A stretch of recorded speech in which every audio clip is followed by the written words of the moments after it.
Congress BJP ಮಧ್ಯೆ settlement ಸಮರ ಜೋರಾಗಿದೆ. ಮಾಜಿ ಸಚಿವ ಈಶ್ವರಪ್ಪಗೆ ಪ್ರದೀಪ್ ಈಶ್ವರ್ ಟಾಂಗ್ ಕೊಟ್ಟಿದ್ದಾರೆ. ಡಿಕೆ ಶಿವಕುಮಾರ್ ಇಡೀ ಕರ್ನಾಟಕದ ಬಂಡೆ ಮುಟ್ಟೋ ತಾಕತ್ತು ಬಿಜೆಪಿ ನಾಯಕರಿಗೆ ಎಲ್ಲಿದೆ ಅಂತ ಪ್ರದೀಪ್ ಈಶ್ವರ್ ಪ್ರಶ್ನೆ ಮಾಡಿದ್ದಾರೆ. ಡಿಕೆ ಶಿವಕುಮಾರ್ ಖಂಡಿತ ಈಶ್ವರಪ್ಪರನ್ನ ಸೆಟಲ್ ಮಾಡ್ತಾರೆ. ಸಿದ್ದರಾಮಯ್ಯ ಡಿಕೆಶಿ ತಾಕತ್ತು ಬಿಜೆಪಿ ಅವರಿಗೆ ಗೊತ್ತಿಲ್ಲ ಅಂತ ಮಾಜಿ ಸಚಿವ ಈಶ್ವರಪ್ಪಗೆ ಪ್ರದೀಪ್ ಈಶ್ವರ್ ಟಾಂಗ್ ಕೊಟ್ಟಿದ್ದಾರೆ.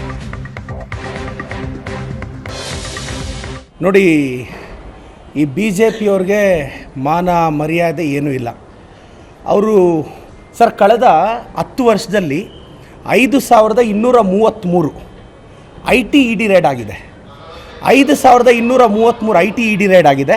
ಅದರಲ್ಲಿ ED ಅವ್ರ ಕೈಯಲ್ಲಿ ಪ್ರೂವ್ ಮಾಡೋಕ್ಕಾಗಿರೋದು ಬರೀ 22. ಅದರಲ್ಲಿ 3000ಕ್ಕೂ ಹೆಚ್ಚು ಜನ ಬರೀ ಕಾಂಗ್ರೆಸ್ ಅವ್ರನ್ನೇ ಟಾರ್ಗೆಟ್ ಮಾಡಿದ್ದಾರೆ. ಈಶ್ವರಪ್ಪನವರು ಹಿರಿಯ ರಾಜಕಾರಣಿ ಇದ್ದಾರೆ, ಅಧಿಕಾರ ಹೋಗಿದೆ, ಸ್ವಲ್ಪ ತೆಪ್ಪಗೆ ಬಾಯಿ ಮುಚ್ಕೊಂಡು ಮನೆಯಲ್ಲಿದ್ದರೆ ಸರಿ ಹೋಗುತ್ತೆ ಅಂತ ನಾನು ಗೌರವಾನ್ವಿತ ಈಶ್ವರಪ್ಪನವ್ರಿಗೆ ಹೇಳಕ್ಕೆ ಬಯಸ್ತೀನಿ.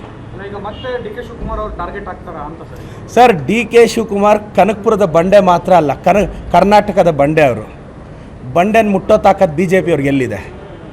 ಈಶ್ವರಪ್ಪನವ್ರಿಗೆಲ್ಲ ಬಿ ಜೆ ಪಿ ಎಲ್ಲ ಒಂದಾದರೂ ಡಿ ಕೆ ಶಿವಕುಮಾರ್ ಅನ್ನೋ ಬಂಡೆನ ಮುಟ್ಟಕ್ಕೆ ಕೂಡ ಆಗಲ್ಲ.